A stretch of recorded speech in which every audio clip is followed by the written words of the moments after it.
Agora, tem um monte de gente aqui me ouvindo que tenta fazer as coisas aos atropelos, da noite para o dia, na magia, no despacho, na bruxaria, no dízimo e oferta como compra de favores divinos, nas frequências a cultos como demonstração a Deus de que eles merecem receber alguma coisa porque frequentam um certo lugar que alguém disse que é o lugar onde Deus mora, e o cara não quer nem saber que Deus é esse, ele vai lá, e o que quer que digam para ele fazer, ele faz lá, e depois a vida dele vai continuando a mesma coisa, de buraco em buraco, de tristeza em tristeza,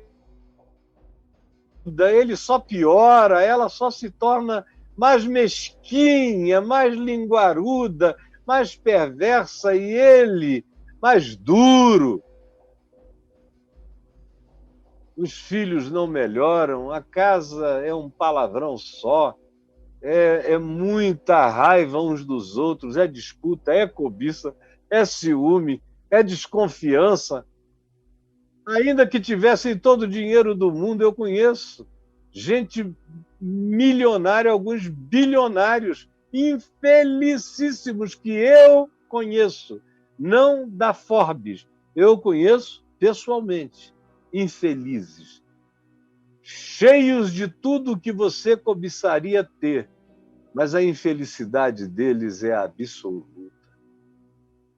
A bênção do Senhor enriquece. E com ela não vem nenhum pesar.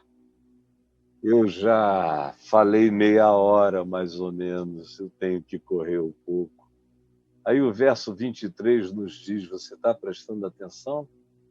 Diz assim, para o insensato, praticar a maldade é divertimento.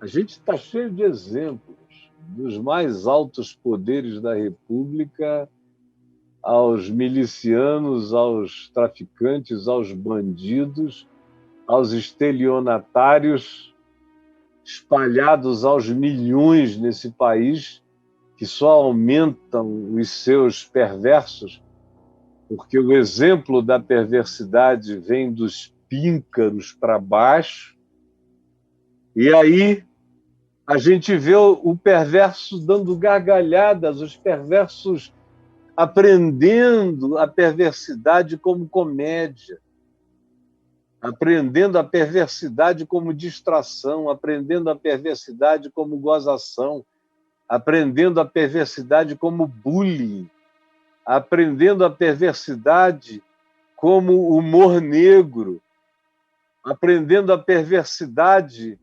contra os mais fracos, aprendendo a perversidade em relação à vergonha que alguns estejam passando enquanto o perverso está gargalhando, aprendendo a perversidade. Existe um ensino de divertimento perverso sendo ensinado no mundo inteiro.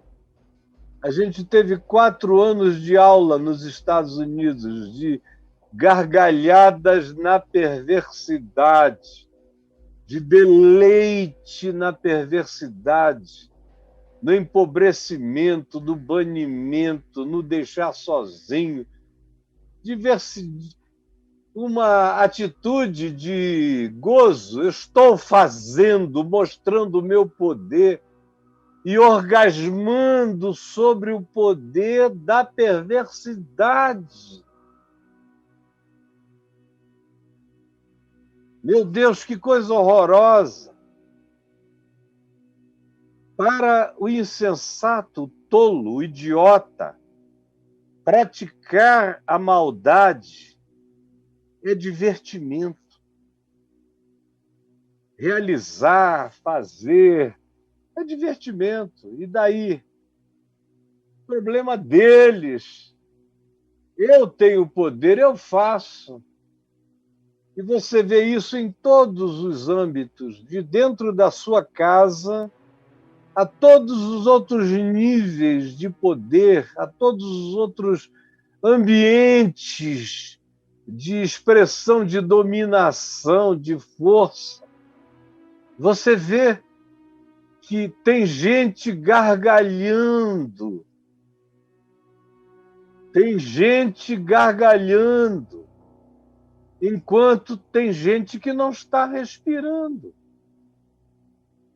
Tem gente brincando de doçura, enquanto tem gente bebendo o amargor de uma existência horrorosa.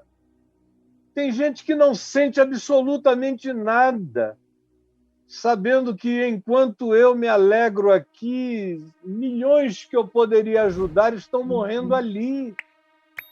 Ou, se não são milhões, são aqueles poucos que eu posso, todavia, melhorar a vida, mas eu não tenho nenhuma empatia por eles. Eles que se danem. Eu não tenho culpa deles terem nascido pobres, miseráveis, deseducados, sem acesso a nada. Eles que se ferrem. E eu não estou nem aí. Não sou coveiro desses miseráveis, eu estou aqui para quem pode. O fato é simples e o princípio é esse. E o Evangelho é assim. Jesus é assim, esse é um princípio de Jesus. Jesus é que nos ensina, ó louco, que tens tudo isso que tu tens, que vives gargalhando, e quando tu morreres, para onde irá a tua alma? É Jesus que ensina isso, por exemplo, na parábola do rico e do Lázaro. Você nunca leu, tinha que ler correndo para se salvar da sua própria perversidade. Enquanto uns se regalam, outros morrem na esquina, e o cara pula por cima e não faz nada. É uma negligência, omissão ou mesmo maldade. Para o insensato,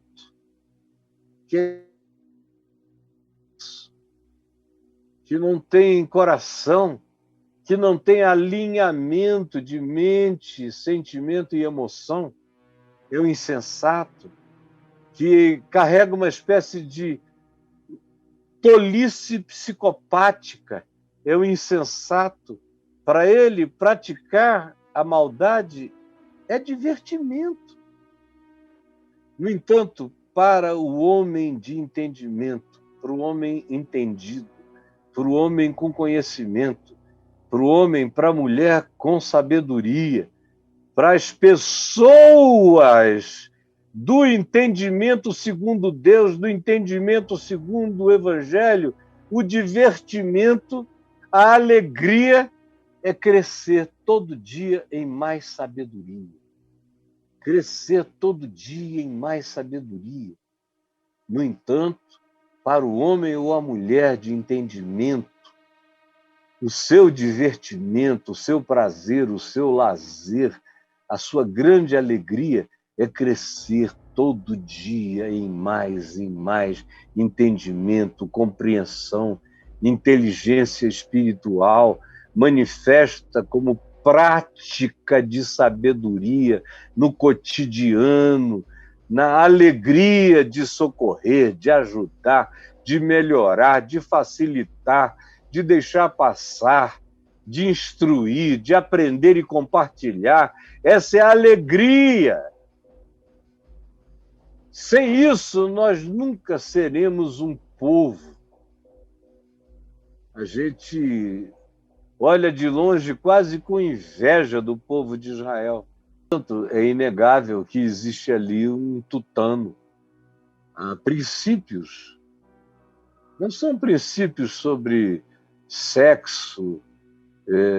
Não tem a ver com o pinto e a pepeca. São princípios de relacionamento humano, aprendido lá dentro dos kibbutz, aprendido no sofrimento, forjado na penúria.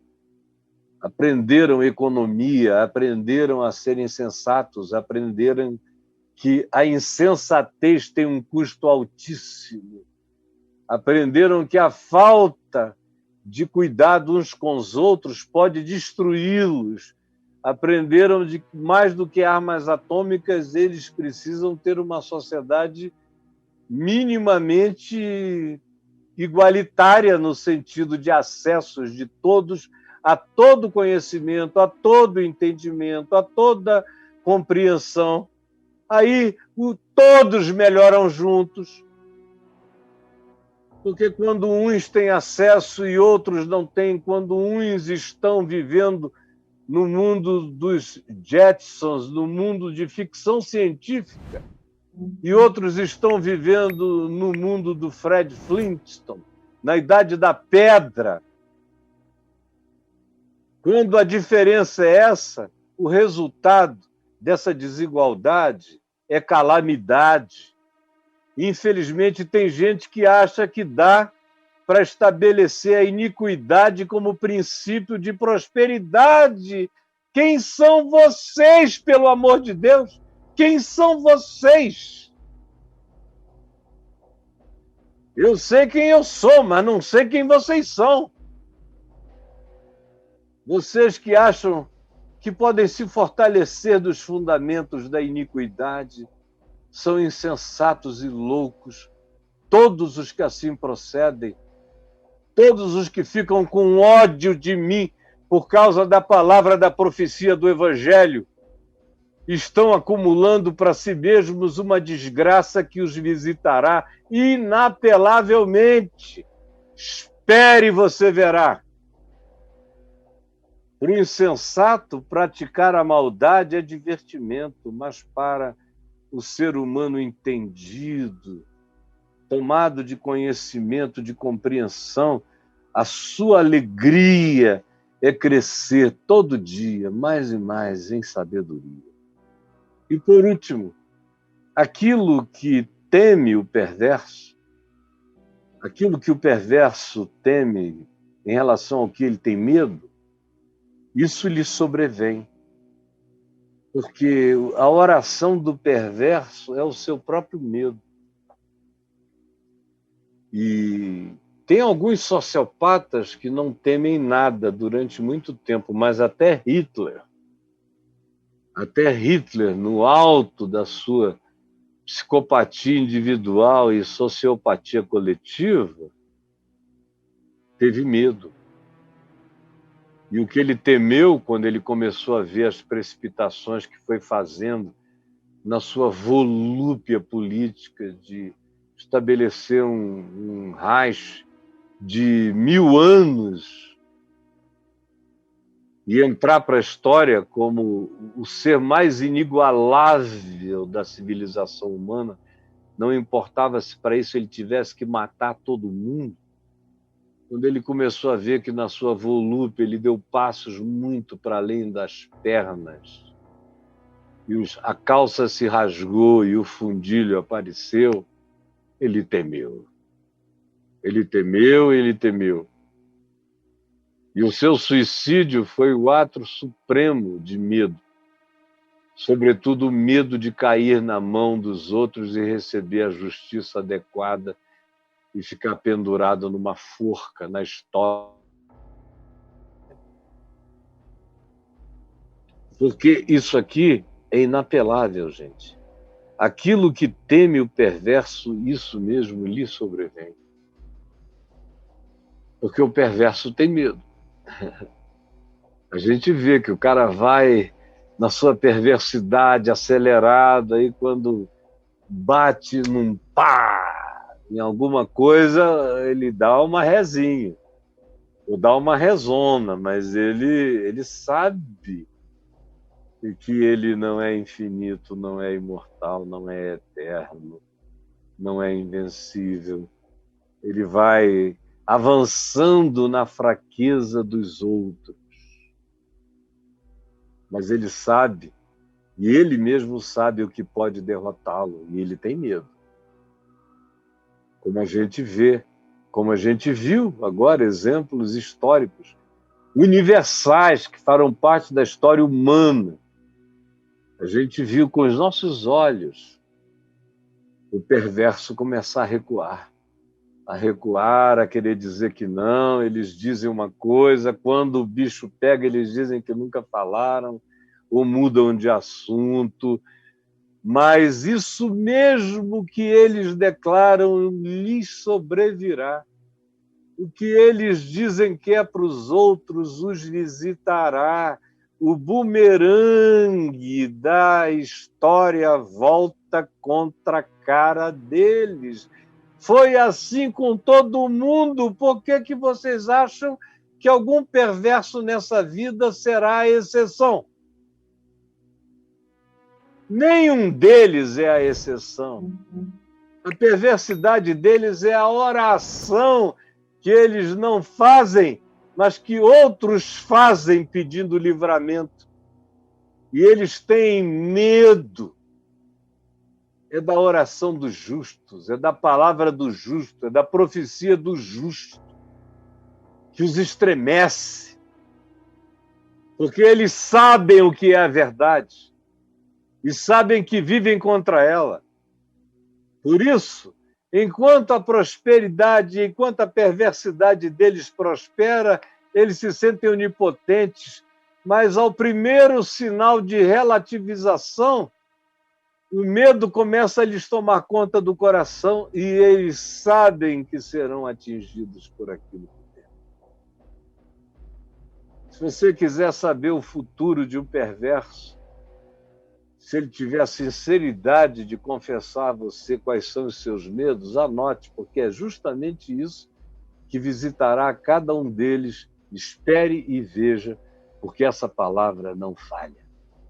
Essa palavra não falha. Eu estou baseado na sabedoria da Bíblia, estou baseado no ensino de Jesus, estou baseado em história humana registrada de maneira sofisticada de pelo menos 5.000 anos para cá, mostrando que esses princípios sempre foram a realidade que derrubou os perversos desta existência. Na continuidade do tempo, derrubou faraós, derrubou impérios, derrubou poderosos, derrubou a tantos que na sua ganância e volúpia não olharam para o próximo como sendo a manifestação de Deus a ser abraçada, ajudada e acolhida. Não. A história inteira dá testemunho disso. A Bíblia é uma só, veemente contra isso. E Jesus ressuscitou dos mortos para provar e dizer que todos os princípios do Evangelho não cairão por terra. Passará o céu, passará a terra, mas essa palavra não há de passar. E quem for sábio, ouça.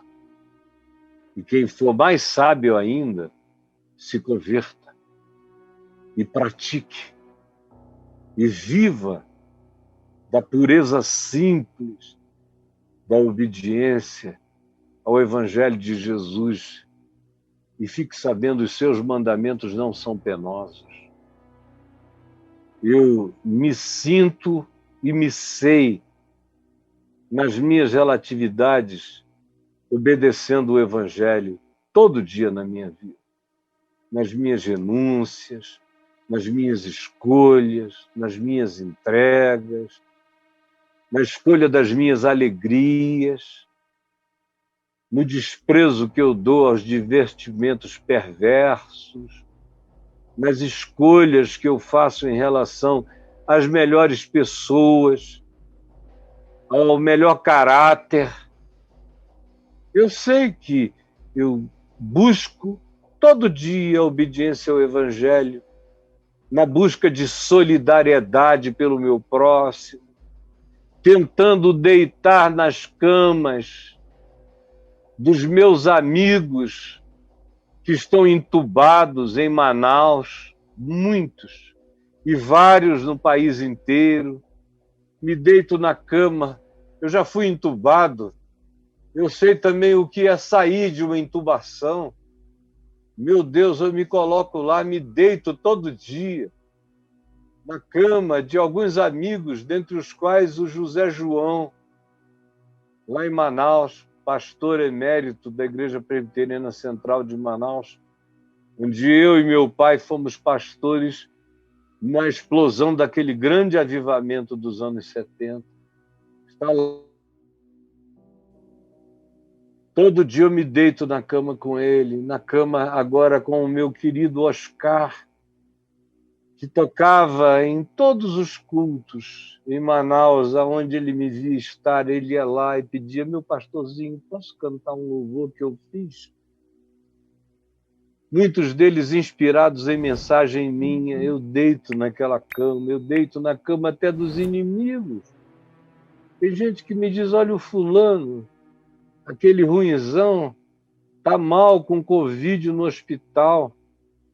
E eu digo: não, agora é a hora de amá-lo e de me deitar na cama da falta de ar dele e orar daquele estado de empatia solidária, orar por ele, porque é isso que o Evangelho me ensina. Eu não sou rico, mas sou próspero todo dia. A minha mulher me ama e eu a amo. Meus filhos me amam e eu os amo. Meus netos me amam e eu os amo. Meus amigos me amam e eu os amo. Meus inimigos me respeitam e eu os amo.